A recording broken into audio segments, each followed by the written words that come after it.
Afortunadamente vivimos en un Estado de Derecho y cualquier actuación censurable deberá ser juzgada y sancionada con arreglo a la ley. La justicia es igual para todos. Son palabras del rey Juan Carlos en uno de sus mensajes navideños. El caso Urdangarín llenaba minutos en televisión y radio y páginas de periódicos. La corrupción es la que hoy en día está poniendo en cuestión a la justicia, que saldrá fortalecida si se aplica con todo su peso y con la ley en la mano. De la situación que atraviesa hoy en día hablamos esta noche con quien es, desde febrero de 2004, presidente del Tribunal Superior de Justicia de Navarra. Esta noche nos sentamos cara a cara con Juan Manuel Fernández Martínez.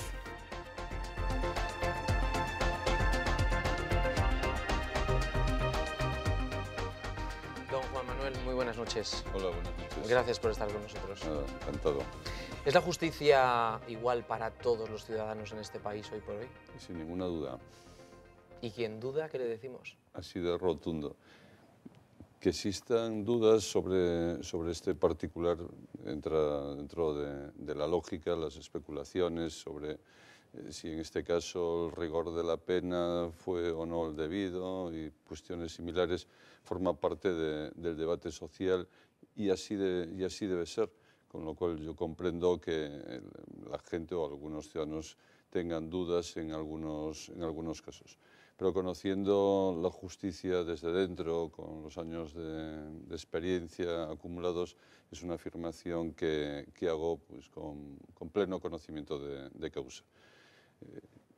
Dicho esto, como en cualquier otra profesión, hay jueces buenos y jueces que probablemente no merecerían serlo.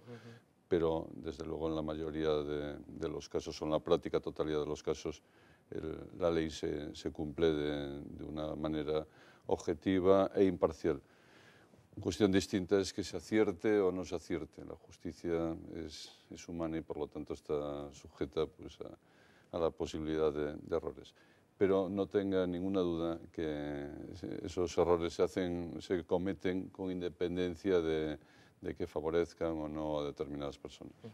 Y esas personas que muchas veces dicen, me voy a buscar un buen abogado o te recomiendo a tal abogado porque seguramente que con este vas a tener muchas posibilidades de tener una sentencia que te pueda venir mejor, que si no tiene alguien con dinero. Un buen abogado cuesta mucho dinero, no todo el mundo puede pagárselo.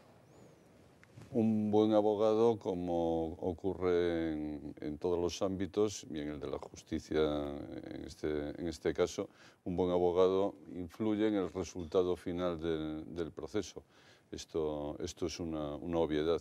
Ahora, cuestión distinta es que se identifique solamente ese buen abogado en el que está pensando con un profesional muy caro y al alcance de una élite. La mayoría de los abogados que conozco son excelentes profesionales y son asequibles a cualquier ciudadano que requiera sus servicios.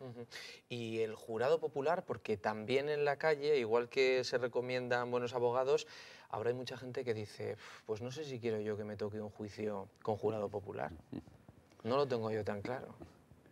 Sí, la institución del jurado es controvertida en nuestro país. Como sabes, se introdujo en la Constitución del 78, porque en la historia política y judicial española la institución del jurado siempre estuvo ligada a los periodos democráticos.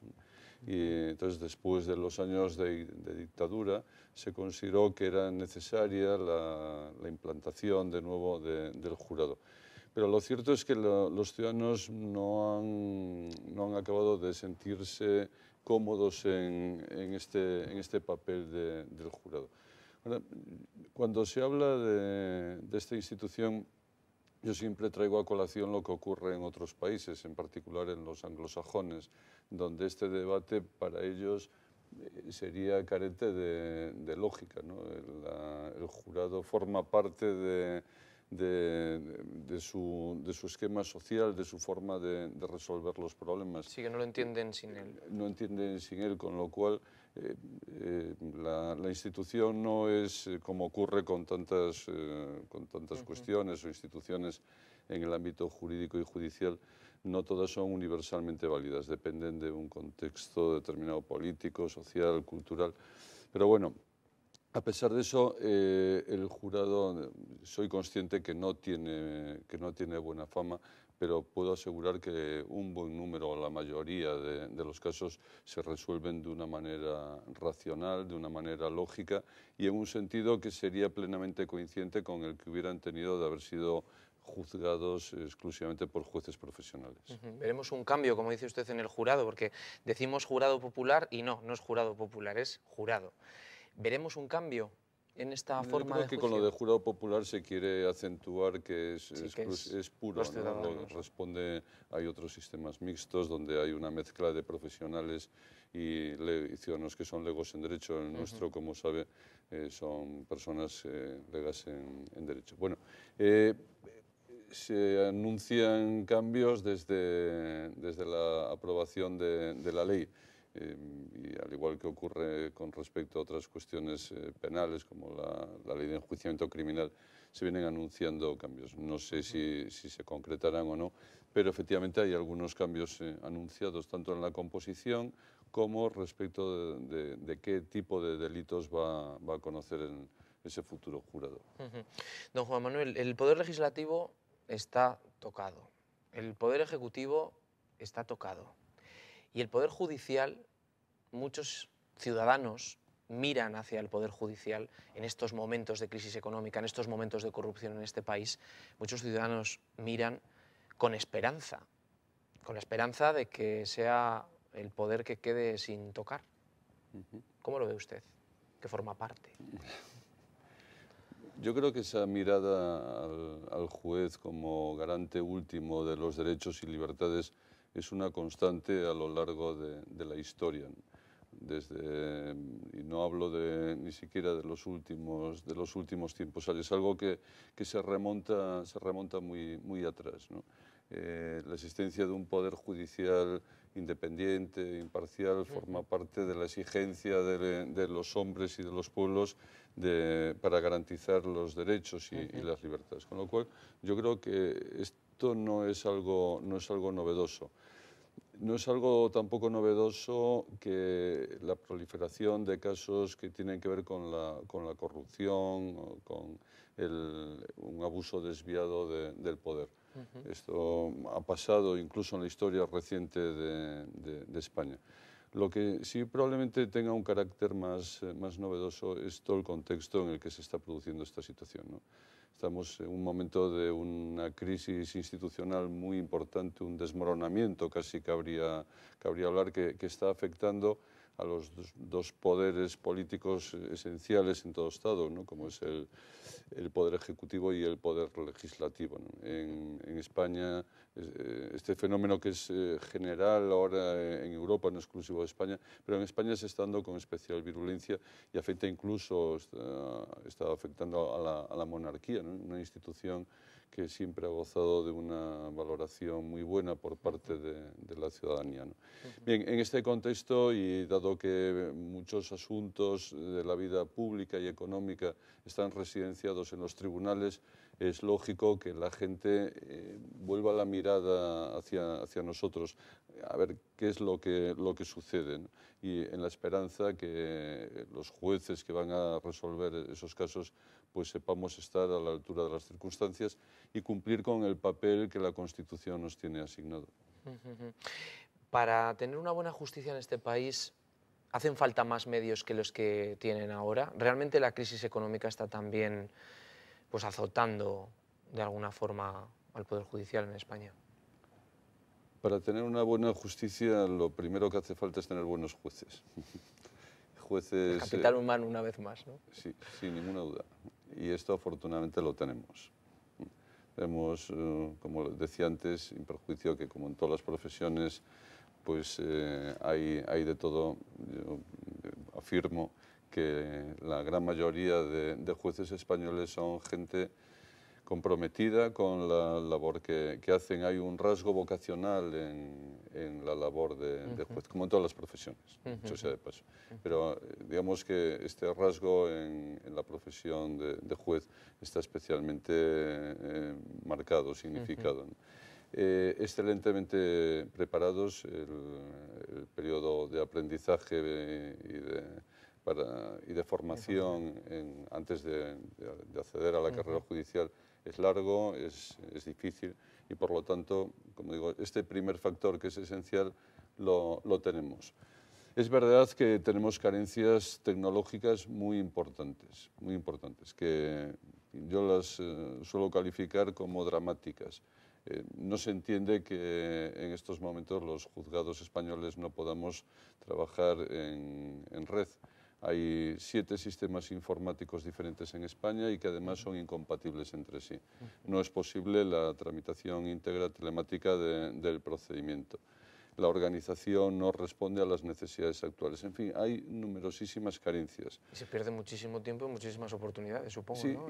Incide, desde luego, en la dilación del proceso, que es un mal endémico en la justicia, donde se viene trabajando desde hace mucho tiempo, pero desde luego son necesarias estas mejoras para que pueda tener el nivel de excelencia que los ciudadanos requieren.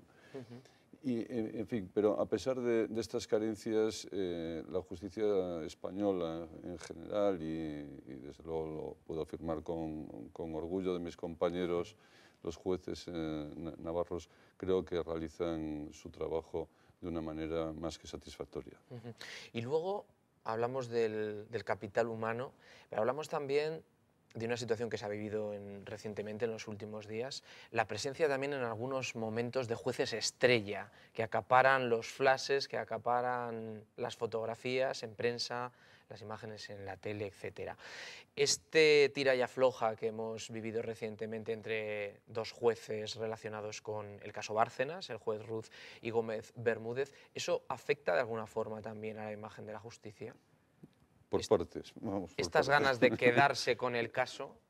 Empezando por el final, desde luego que afectan, y si no se explica muy bien o no se entiende muy bien las razones por las que hay ese conflicto, ¿no?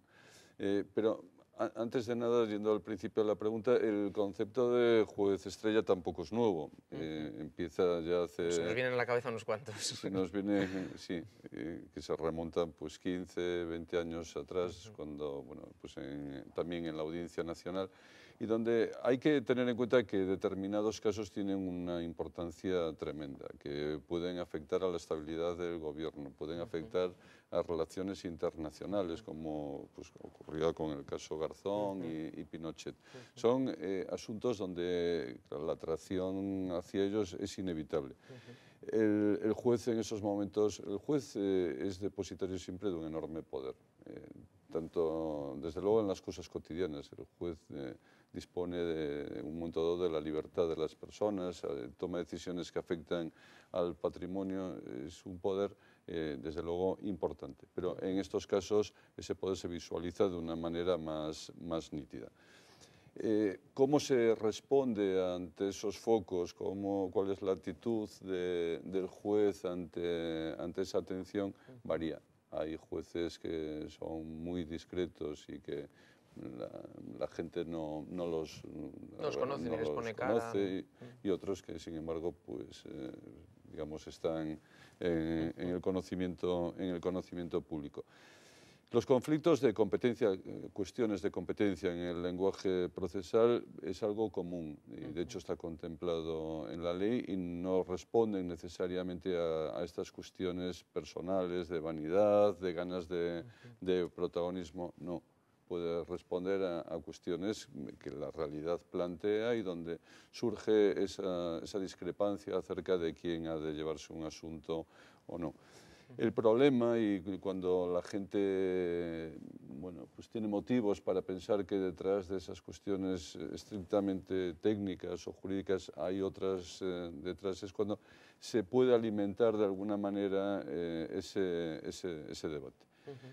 Yo no conozco, sería un poco temerario hablar del conflicto que usted me plantea y que ha sido resuelto hoy precisamente por la Sala de lo Penal de la Audiencia Nacional, la cual no se ha limitado a resolver la controversia y determinar quién es el juez competente, sino que ha efectuado una serie de reproches al otro juez. Cuando lo ha dicho, pues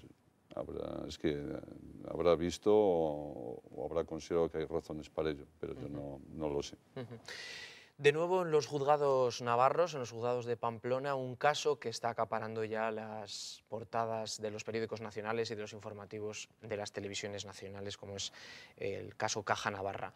Un caso que se divide. Yo le voy a pedir, en la brevedad que usted pueda, que nos explique realmente qué es lo que ha pasado ahora, por qué hay parte que se va a juzgar aquí en Navarra y por qué hay parte que se va a juzgar en Madrid.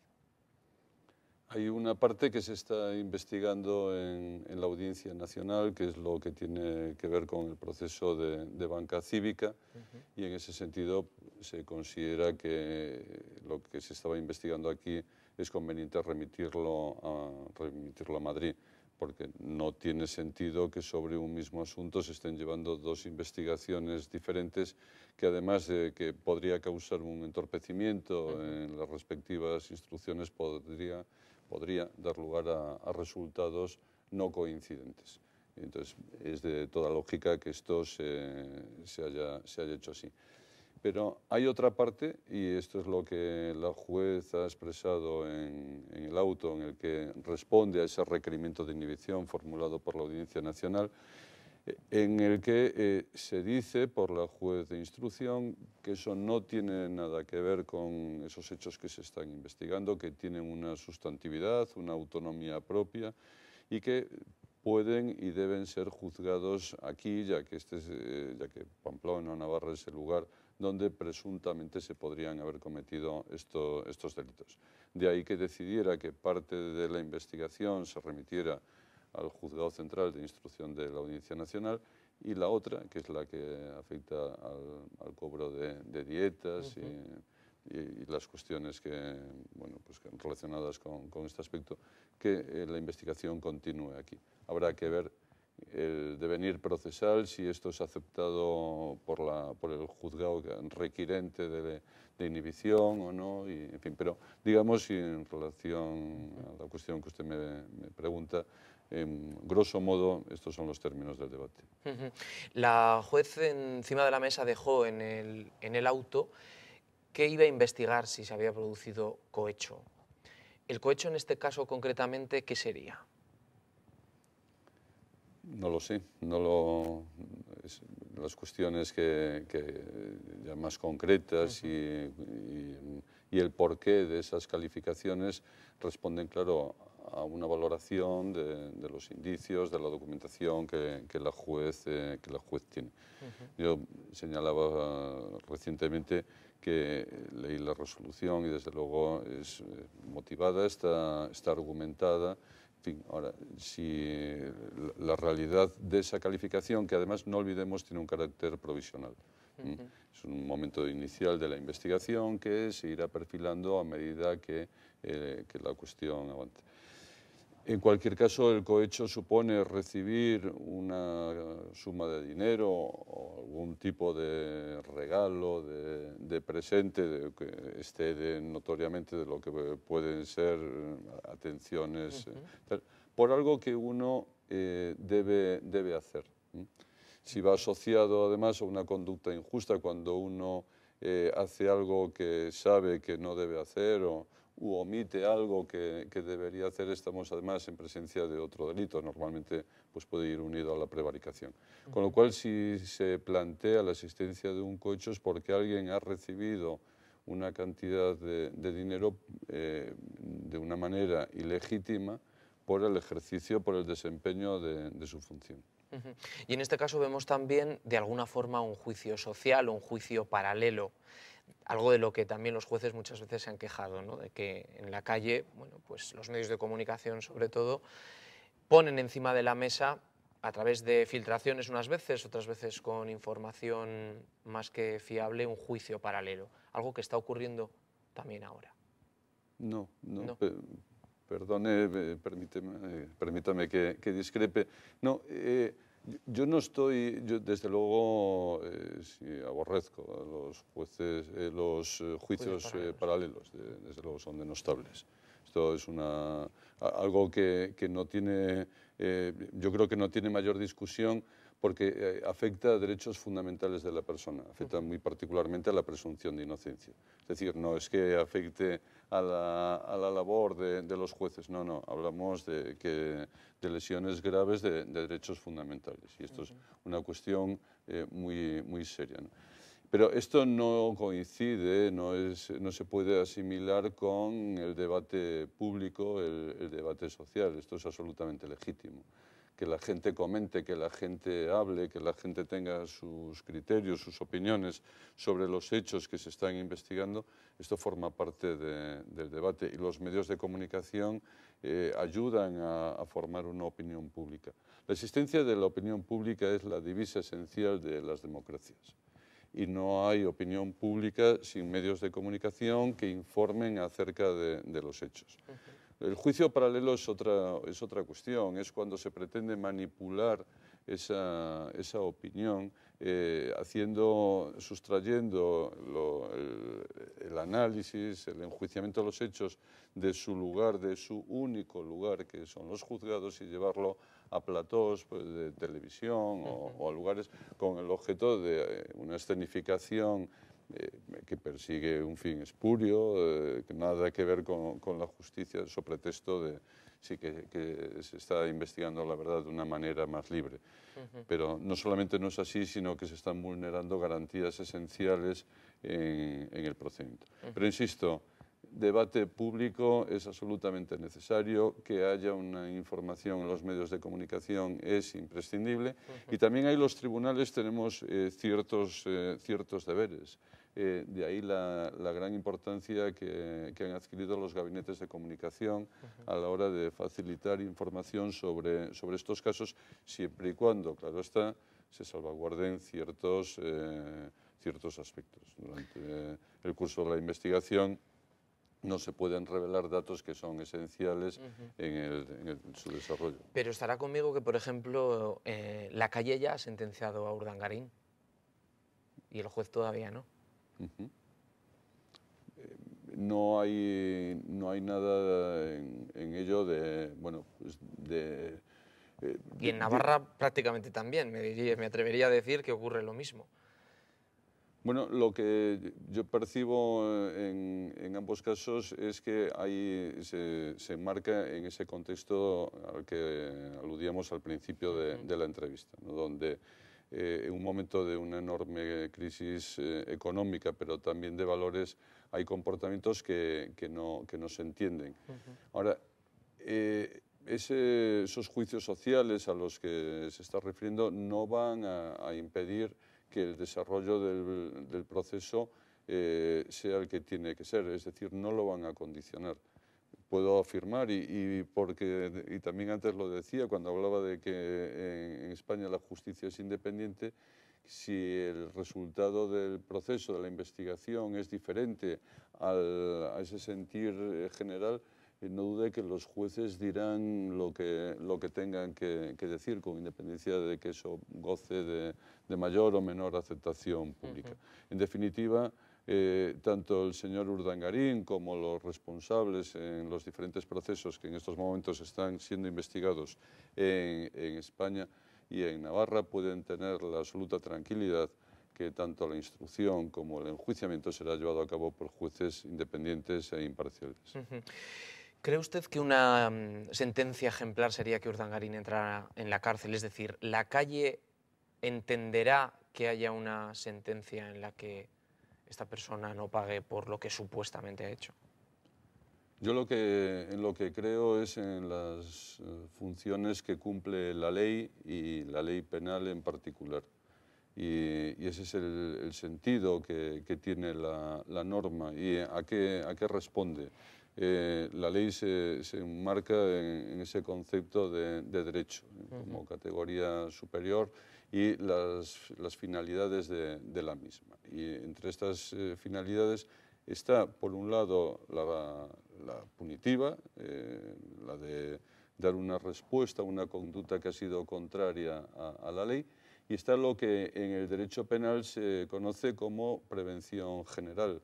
Es una forma de advertir, digámoslo así, al resto de ciudadanos que quien comete un delito acaba siendo investigado y sancionado, y con eso, digamos, se manda un mensaje al resto de ciudadanos de, sí, si me permite, no es una expresión que me guste mucho, pero bueno, es descriptiva, que quien la hace la paga. Digamos que eso es un mensaje. Pero tenemos que ver que lo paguen. Se puede pues aplicar si no al señor Urdangarín o se puede aplicar respecto de cualquier otras personas. Se constata en la realidad cotidiana que es digamos, más importante. Hacer especulaciones sobre la prisión o no de una persona, por muy importante, por muy conocida, por muchas repercusiones que vaya a tener, desde luego no me parece que en mi caso sea procedente una manifestación pública como la que estamos teniendo. Estamos terminando y no me gustaría que lo hiciéramos sin hablar de la actual legislación hipotecaria. Usted, recuerdo, hubo un día una persona fallecía en Sant Esteban, tenía una deuda de unos 4.000 euros por impago del alquiler de la casa donde vivía con su pareja y se suicidó. Recuerdo que aquel día usted nos contó a los medios de comunicación lo que había ocurrido. ¿Cómo vive usted esta situación? Aquel hecho no tenía que ver con la legislación hipotecaria, como bien ha matizado, sino era una cuestión arrendaticia. Entonces, digamos que hay dos grupos de casos, pero que tienen un resultado final que es coincidente, digamos que la persona o la familia tiene que abandonar la causa. Lo que pasa es que son cuestiones diferentes y que han de tratarse de manera distinta. Ahora, en los últimos días y muy particularmente como consecuencia de la sentencia del Tribunal de Justicia de la Unión Europea, va a ser necesario, afortunadamente, introducir modificaciones en la legislación hipotecaria española. El juez, la comisión judicial vive estas cuestiones del lanzamiento de una manera especialmente intensa, porque hay muchos supuestos en los que es la comisión judicial la que tiene que acudir a la vivienda para efectuar el lanzamiento. Y esto, créame, que no es un plato de gusto absolutamente para nadie. Pero además el juez ha conocido antes la situación personal y familiar, donde muchos, o en algunos casos, no se ha pagado habiéndolo podido hacer, pero en muchos no se paga, o en la mayoría de los casos no se paga porque realmente no se puede. Con lo cual hay una situación dramática, personal, familiar detrás, y esto hace que la sensibilidad del juez respecto a estas cuestiones sea grande, sea muy importante, porque lo está viendo, ¿eh? El juez percibe la realidad social de primera mano, no hay intermediarios en ese conocimiento. De ahí que el Consejo General del Poder Judicial haya hecho llamamientos para la resolución de este problema, se hayan formulado propuestas, algunas de las cuales se recogieron en el decreto que aprobó el Gobierno, y otras están en el debate público, en el debate político ahora acerca de ese nuevo marco normativo, por lo que se refiere a la legislación hipotecaria. A mí me gustaría señalar que estamos en contacto en Navarra, en la comunidad foral, con el Gobierno de la comunidad, con el objeto de tratar de dar una respuesta a estos problemas que se nos presentan, tanto en unos casos como en otros, en orden a procurar una vivienda a aquellas personas que no pueden seguir pagando, favoreciendo mecanismos como los de la mediación y, en fin, otra serie de soluciones para evitar ese resultado final tan dramático. Pues a ver si entre todos conseguimos que eso cambie. Hemos terminado. Juan Manuel Fernández, Gracias y enhorabuena por la Cruz de Honor de la Orden de San Raimundo de Peñafort en reconocimiento a su trayectoria profesional. Muchísimas Muchas gracias. felicidades. Muchas gracias. Y buenas noches. Gracias. Buenas noches. Gracias.